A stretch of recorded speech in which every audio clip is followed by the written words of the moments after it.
Sad to say, but wars create opportunities to apply new technologies in novel ways as the combatants seek to gain advantage over each other. The US war in Iran is a case in point. If you've been monitoring the public airwaves about the war, you'll have picked up hints about the role that digital innovations are playing in this crisis.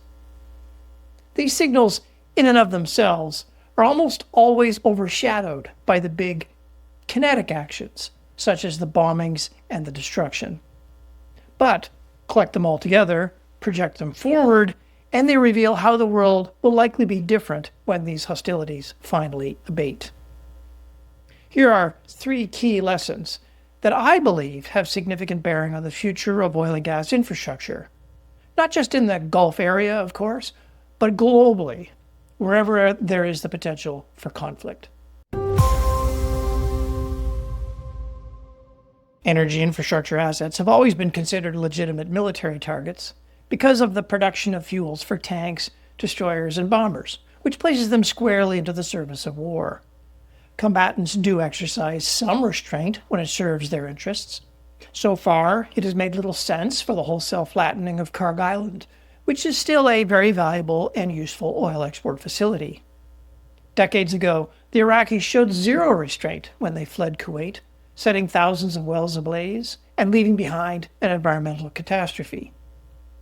Drone technology, precision armaments, self-guided munitions, these all change fundamentally this line of thinking. A precise hit on the liquefied natural gas trains in Qatar that happened to be key Exxon investments illustrates how such weapons can quite precisely target critical plant in very surgical ways. Iran could have leveled the entire Ras Laffan facility, but chose not to. Iran's drones cost less than a decent pickup truck, and to repel them, Middle East militaries are using million-dollar missiles, usually dispatching 2 at once for redundancy. Some drones are likely decoys, making the cost of defense all out of proportion with the actual threat. In my view, it's the combination of capabilities packed onto a small drone airframe that points to the future. Their range is growing, measured now in hundreds if not thousands of kilometers. Onboard video processing enables these drones to operate largely independently, selecting their targets, identifying hit points, evading defenses. These carry ever-increasing payloads, and of course their cost is constantly falling. You can even see the same math playing out in the marine battlefield, with autonomous vessels taking out the very, very large warships, particularly in the Black Sea between Ukraine and Russia. Eventually, this model will reach space, and then lastly, on the ground. Oil and gas operators have long hardened their physical security, but generally against the threat of human activists on the ground. That model assumed a ground-level threat with very limited reach.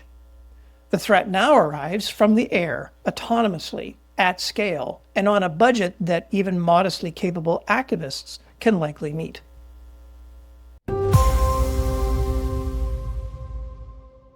It's startling how quickly digital technology cycles play out.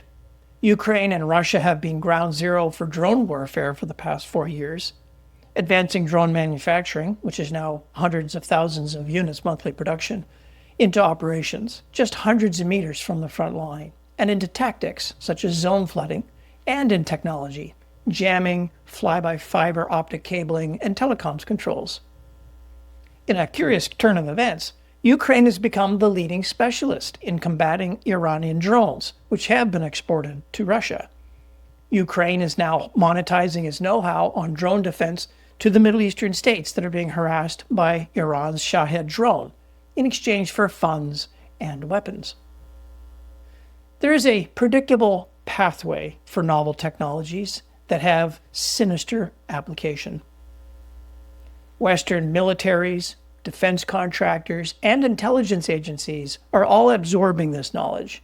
And once it has sufficiently diffused, containment is pretty much impossible. Arms dealers, mercenaries, and crime syndicates will figure out ways to exploit these innovations for profit.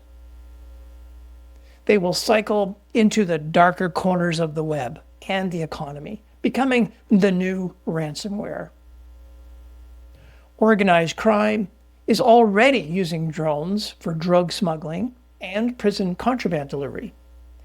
They operate sophisticated cyber businesses focused on energy and computer hacking.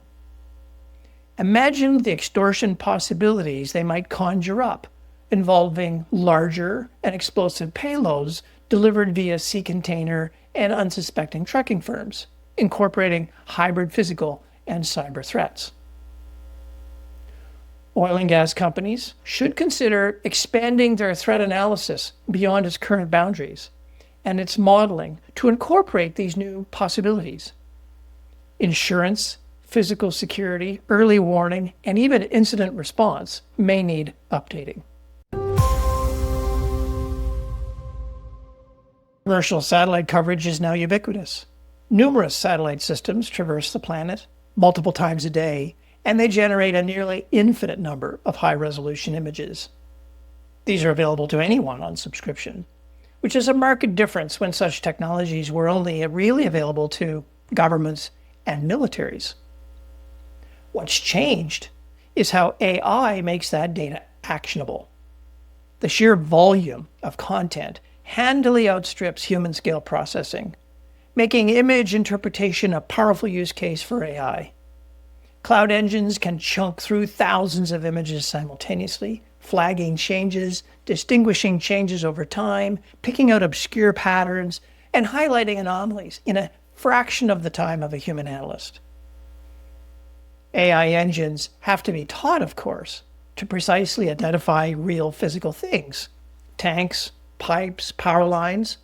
But once they've been instructed, AI can help with target selection, damage assessment, repair progress, laydown yards, equipment presence, and much else.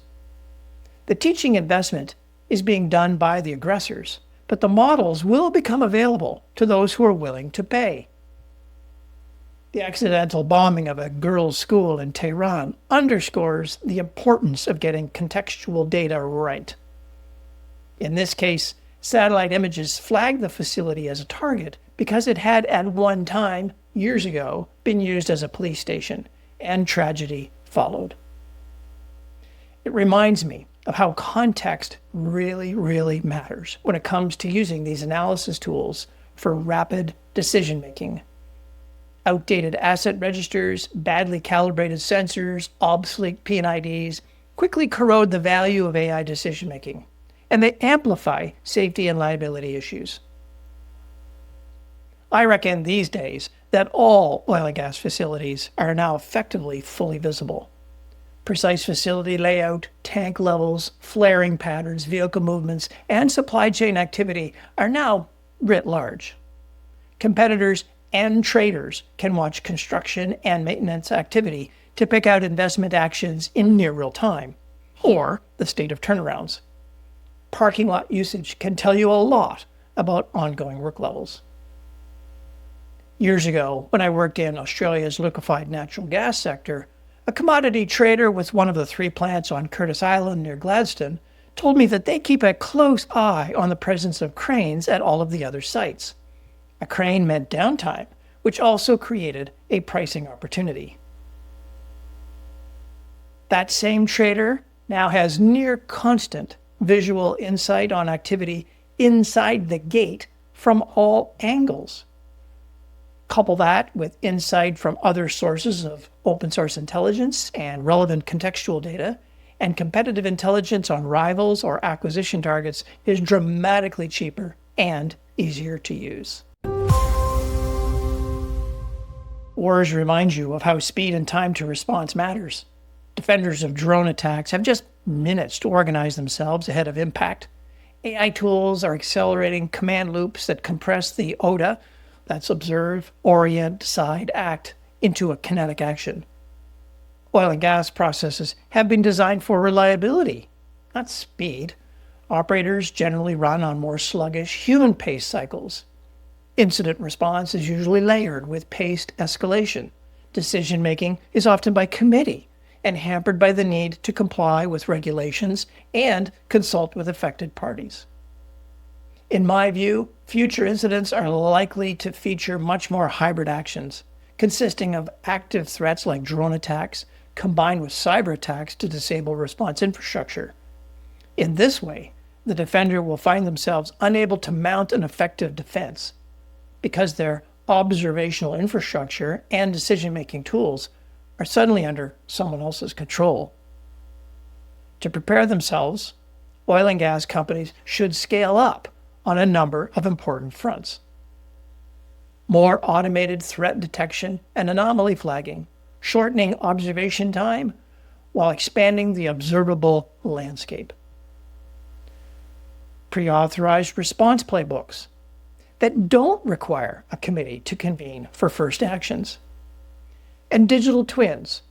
These can help model attack scenarios in real time based on observed actions, which will improve situational awareness. Of course, the human supervisor has to stay in the loop so that actions taken can still pass the sniff test. How will this action be seen if it's a headline in the New York Times? It's easy to dismiss what's happening on the far side of the world as not really portable to other locations, but complacency is not a strategy. The Russians thought they were out of reach until Ukraine quietly delivered drones across the border to punch up some petroleum assets. The Qataris thought their LNG infrastructure too globally vital until a Shahed slapped it with a 36-month outage. AWS thought its data centers as militarily unimportant until Iran clobbered 2 AWS data centers in the UAE and a third in Bahrain. Suffice to say, paying closer attention to how these digital technologies impact the entire landscape of oil and gas globally is now a board topic.